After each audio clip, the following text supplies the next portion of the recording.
안녕하세요. 2025년 8월 6일 수요일 오후 오늘의 시장 흐름과 투자 전략을 알아보겠습니다. 간밤 미국 증시는 하락세로 마감했지만 우리 증시는 저가 매수세가 유입되며 회복하는 모습을 보였어요. 먼저 오늘 우리 코스피 지수는 미국 증시의 하락 영향으로 출발은 젖지 않았지만 저가 매수세 덕분에 양봉 흐름으로 회복하며 박스권 안으로 돌아왔습니다. 코스닥 시장도 중소형주 중심으로 상승 종목 수가 더 많았고요. 외국인 투자자들은 오전에 매도세를 보이다 오후에 매수로 전환하며 시장에 긍정적인 영향을 주었습니다.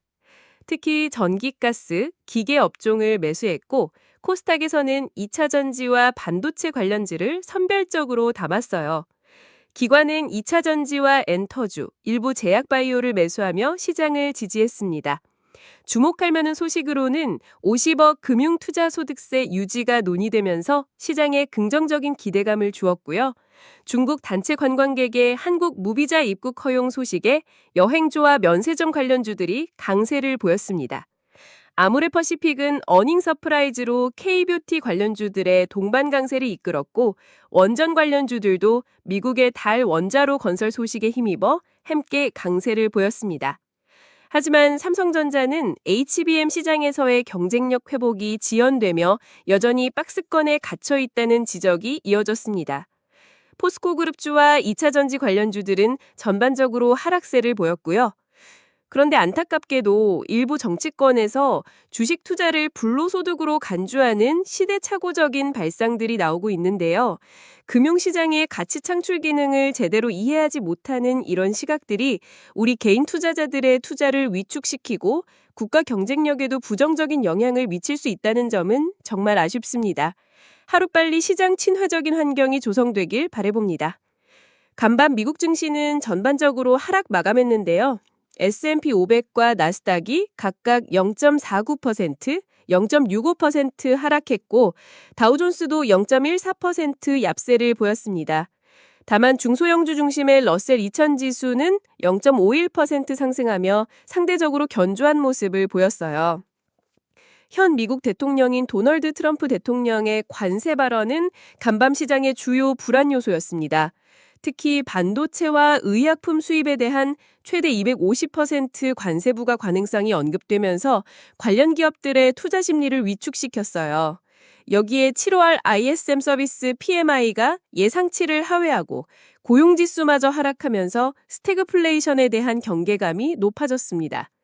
다만 인텔과 마이크론은 미국 내 생생기업이라는 반사이익 기대감에 상승했고 AI 관련주 중에서는 팔란티어가 예상치를 상회하는 실적 발표로 8% 상승했고 아리스타 네트워크스도 AI 모멘텀에 힘입어 15%나 급등했습니다.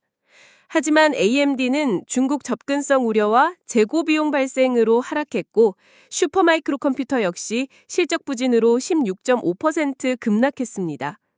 오늘 밤 시작될 미국 시장에서는 다음 주 발표될 CPI, 즉 소비자 물가지수가 시장에 큰 영향을 미칠 것으로 예상되는 만큼 주요 경제지표와 연준의 발언에 더욱 귀 기울여야 할 것 같습니다.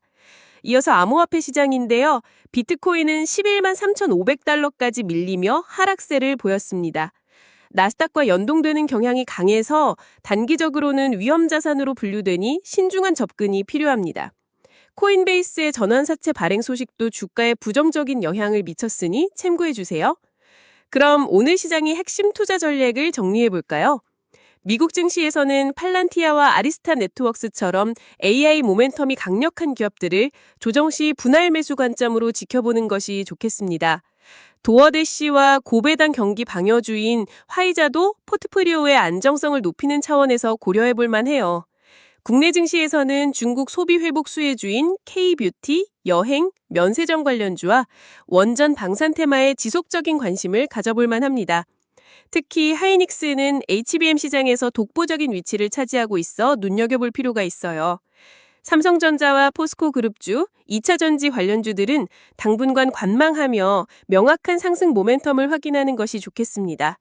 암호화폐 시장은 나스닥 연동성이 높아 시장 안정화 전까지는 신중한 관망이 필요해 보입니다. 모든 투자에는 명확한 손절 기준을 설정하고 반드시 지키는 것이 중요해요. 시장이 크게 변동할 때는 현금 비중을 늘리는 것도 좋은 전략이며 최소한 20%에서 30%의 현금을 유지해 새로운 기회를 포착할 여력을 두시는 게 좋습니다. 예측 불가능한 정책 리스크에 대비해 산업별 분산 투자도 잊지 마세요. 결론적으로 글로벌 시장은 트럼프 대통령의 관세 정책, 스태그플레이션 우려, 연준의 금리 정책 불확실성 등의 여러 요인으로 높은 변동성이 예상됩니다. 하지만 AI 인프라 및 소프트웨어 관련 기업, 중국 소비 회복 수혜주, 그리고 원전 및 방산 테마는 유망한 투자 기회가 될 수 있습니다. 이 내용은 AI가 작성한 것으로 투자 추천은 아니며 참고용이라는 점 다시 한번 말씀드립니다. 오늘 방송이 유익하셨다면 구독과 좋아요 부탁드립니다. 감사합니다.